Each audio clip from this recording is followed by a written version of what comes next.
할렐루야, 안녕하세요. 저번 시간 신명기 16장에서는 1년마다 지켜져야 되는 6월절, 77절, 초막절, 이 절기에 대해서 말씀해 주셨습니다. 그리고 재판관들은 재판을 할 때 공의롭게 해야지 된다는 것을 명령하셨습니다. 신명기 17장 1절 흠이나 악질이 있는 소와 양은 아무것도 네 하나님 여호와께 드리지 말지니 이는 네 하나님 여호와께 가증한 것이 됨이니라. 네 하나님 여호와께서 너에게 주시는 어느 성 중에서든지 너희 가운데에 어떤 남자나 여자가 네 하나님 여호와의 목전에 악을 행하여 그 언약을 어기고 가서 다른 신들을 섬겨 그것에게 절하며 내가 명령하지 아니한 이럴 성신에게 절한다 하자. 그것이 너에게 알려짐으로 네가 듣거든 자세히 조사해 볼지니 만일 그 일과 말이 확실하여 이스라엘 중에 이런 가증한 일을 행함이 있으면 너는 그 악을 행한 남자나 여자를 네 성문으로 끌어내고 그 남자나 여자를 돌로 쳐 죽이되 죽일 자를 2사람이나 3사람의 증언으로 죽일 것이요 한 사람의 증언으로는 죽이지 말 것이며 이런 자를 죽이기 위하여는 증인이 먼저 그에게 손을 댄 후에 뭇 백성이 손을 댈지니라. 너는 이와 같이 하여 너희 중에 악을 제할지니라. 네 성 중에서 서로 피를 흘렸거나 다투었거나 구타하였거나 서로 간에 고소하여 너가 판결하기 어려운 일이 생기거든 너는 일어나 네 하나님 여호와께서 택하실 곳으로 올라가서 레위 사람 제사장과 당시 재판장에게 나아가서 물으라. 그리하면 그들이 어떻게 판결할지를 너에게 가르치리니 여호와께서 택하신 곳에서 그들이 너에게 보이는 판결이 뜻대로 네가 행하되 그들이 너에게 가르치는 대로 삼가 행할 것이니 곧 그들이 너에게 가르치는 율법의 뜻대로 그들이 너에게 말하는 판결대로 행할 것이요 그들이 너에게 보이는 판결을 어겨 좌로나 우로나 치우치지 말 것이니라. 사람이 만일 무법하게 행하고 네 하나님 여호와 앞에 서서 섬기는 제사장이나 재판장에게 듣지 아니하거든 그 사람을 죽여 이스라엘 중에서 악을 제하여 버리라. 그리하면 온 백성이 듣고 두려워하여 다시는 무법하게 행하지 아니하리라. 네가 네 하나님 여호와께서 너에게 주시는 땅에 이르러 그 땅을 차지하고 거주할 때에 만일 우리도 우리 주위의 모든 민족들같이 우리 위에 왕을 세워야겠다는 생각이 나거든 반드시 네 하나님 여호와께서 택하신 자를 네 위에 왕으로 세울 것이며 네 위에 왕을 세우려면 네 형제 중에서 한 사람을 할 것이요 네 형제 아닌 타국인을 네 위에 세우지 말 것이며 그는 병마를 많이 두지 말 것이요 병마를 많이 얻으려고 그 백성을 애굽으로 돌아가게 하지 말 것이니 이는 여호와께서 너희에게 이르시기를 너희가 이후에는 그 길로 다시 돌아가지 말 것이라 하셨음이며 그에게 아내를 많이 두어 그의 마음이 미혹되게 하지 말 것이며 자기를 위하여 은금을 많이 쌓지 말 것이니라. 그가 왕 위에 오르거든 이 율법서의 등사본을 레위 사람 제사장 앞에서 책에 기록하여 평생에 자기 옆에 두고 읽어 그의 하나님 여호와 경외하기를 배우며 이 율법의 모든 말과 이 규례를 지켜 행할 것이라. 그리하면 그의 마음이 그의 형제 위에 교만하지 아니하고 이 명령에서 떠나 좌로나 우로나 치우치지 아니하리니 이스라엘 중에서 그와 그의 자손이 왕 위에 있는 날이 장구하리라. 신명기 17장 1절부터 13절까지는 제사 제물에 하나님께 올릴 때에 대한 규례와 우상 숭배를 했을 때의 처벌에 관한 규례를 말씀하십니다.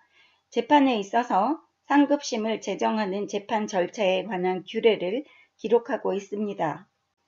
1절에 보시면 흠이나 악질이 있는 소와 양은 아무것도 하나님 여호와께 드리지 말지니는 하나님께서는 최고로 좋은 것으로 우리로부터 섬김을 받아야지 되는 분이시기 때문에 우리는 우리가 갖고 있는 모든 것의 최고를 갖고 하나님을 섬겨야지 된다고 하는 말씀입니다. 또한 하나님의 백성들 중에서 하나님을 섬기지 않고 하나님께서 죄악시 여기는 다른 신에게 절하게 된 것을 알게 됐을 경우에는 한 사람의 증인으로만 하지 말라고 하십니다. 이것은 모함으로 인하여 죽는 것을 방지하고자 하시는 하나님의 깊은 뜻에서 이렇게 증인을 한 사람만으로는 할 수 없다고 하십니다. 하지만 이렇게 하나님 앞에서 다른 신을 섬긴 그러한 죄악을 저지른 사람은 반드시 돌로 쳐 죽이라고 말씀하십니다. 이것은 하나님의 백성들 사이에는 그 어떠한 조그만 죄도 용납하시지 않는다는 말씀입니다. 하지만 지금 현재에는 우리가 예수님이 십자가에 돌아가신 다음부터는 예수 보혈의 피에 의지해서 회개를 해서 용서는 받을 수 있습니다. 하지만 그것의 죄의 대가는 우리가 반드시 치러야지 되는 것이기 때문에 여러분들은 하나님이 죄악시 여기시는 그 어떠한 죄도 지어서는 안 된다는 것입니다. 내가 육신을 입고 살아있는 동안에 너무 힘들기 때문입니다. 예수 보혈의 피로 내 죄를 용서함을 받아서 천국은 가지만 다시 한번 말씀드리지만 죄의 대가는 치러야지 됩니다. 백성들 중에서 싸움이 일어나거나 판결이 어려울 경우에는 하나님께서 말씀하신 장소로 가서 레위 사람이나 제사장 아니면 재판장에게 가서 물으라고 합니다. 그들이 판결하는 것을 하나님께서 허락하신다고 하시는 말씀입니다. 그렇기 때문에 그들의 판결을 존중할 것이며 그들이 판결한 대로 행하라고 하시는 말씀입니다. 사람이 법을 어기고 마음대로 하나님 앞에 서서 섬기는 재판장이나 제사장의 말도 듣지 아니하면 그 사람을 죽여서 하나님의 법도를 지키게끔 하라고 하십니다. 13절에 하나님께서 말씀하시는 것은 온 백성이 듣고 두려워하여 다시는 무법하게 행하지 아니하리라. 하나님께서는 법을 어기시는 것을 죄악시 여기시고 계신다는 것을 확실히 알 수 있습니다. 14절부터 20절까지는 모세 오경 중 처음 언급된 내용으로서 이스라엘의 왕정 제도에 관한 규례입니다. 왕정 제도는 하나님이 원하신 것이 아니고 이스라엘 백성들이 왕정 제도를 원하였기 때문에 하나님께서 허락하신 제도입니다.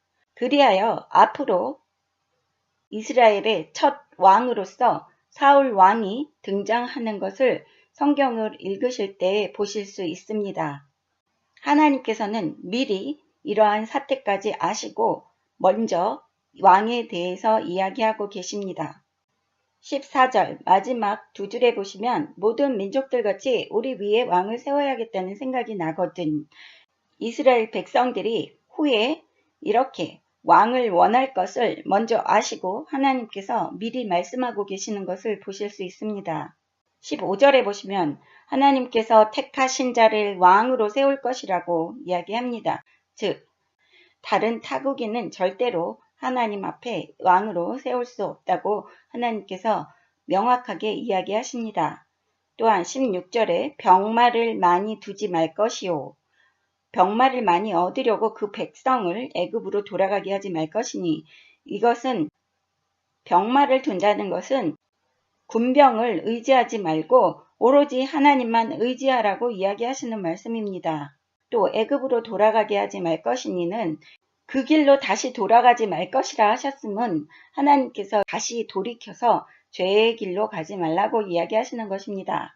17절에 보시면 17절에 그에게 아내를 많이 두어 그의 마음이 미혹되게 하지 말 것이며 자기를 위하여 은금을 많이 쌓지 말 것이니라.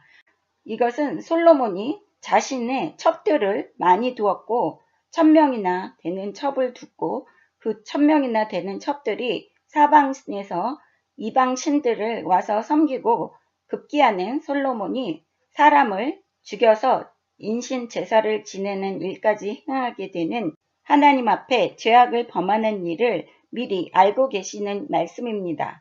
또한 은금을 많이 쌓지 말 것이니라. 금은보화, 재물에 의지하는 일도 하나님께서 벌써 말씀하고 계시는 일입니다. 18절부터 20절까지는 하나님께서 하나님의 말씀을 항상 옆에 두고 읽어서 하나님 여호와 경외하기를 배우고 이 율법의 모든 말과 규례를 지켜 행할 것이라. 이렇게 말씀하시는 것은 우리 인간들은 하나님 말씀을 떠나서는 그 어떤 사람도 올바르게 살 수 없다는 일입니다. 잊어버리기 쉬운 말씀이기 때문에 이 말씀을 늘 옆에 두라고 하시는 말씀입니다. 우리가 성경을 아무리 여러 번 읽었다고 해도 마귀가 우리의 마음에 그 말씀을 잡고 잊어버리고 말씀에서 떠나게 하기 때문입니다. 20절에 보시면 이렇게 말씀을 옆에 두고 사는 사람들은 그의 형제 위에 교만하지 아니하다고 합니다. 교만한 사람들, 내가 말씀을 많이 안다, 또 너보다 낫다 이렇게 생각하시는 사람들은 다 교만한 것입니다. 하나님께서는 제일 싫어하시는 것이 교만입니다. 이 교만은 나 자신을 하나님보다 위에다 놓는 우상 숭배하게 하는 죄악이기 때문입니다. 이렇게 하나님 말씀을 늘 경외하고 배우며 교만하지 아니하면 이스라엘 중에서 그와 그의 자손이 왕위에 있는 날이 장구하리라. 이것은 지금 단지 이스라엘 백성들에게 그 왕에 대해서 이야기하는 것이 아닙니다. 현재를 살고 있는 우리들도 이렇게 하나님의 말씀을 늘 옆에 두고 늘 배우며 늘 지켜 행하고 또 교만한 마음을 갖지 않으면 우리와 우리의 자손들에게 영원히 날이 장구하게 하시고 늘 축복해 주신다는 것을 믿으셔야지 됩니다. 이것은 기복신앙이 아닙니다. 기복신앙은 내가 복을 받기 위한 목적으로 하나님을 섬기는 것입니다. 그렇기 때문에 목적이 다른 것입니다. 이것은 하나님을 섬기고자 하는 것이 목적입니다. 하나님을 올바르게 섬기고 순종할 때에 하나님께서 우리에게 주시는 복은 당연한 일이라고 생각하셔야지 됩니다. 이것은 절대 기복신앙이 아닙니다. 기복신앙은 다시 말하지만 목적이 나를 위한 목적이라는 것입니다. 다음 시간에 신명기 18장 공부하겠습니다. 감사합니다. 할렐루야.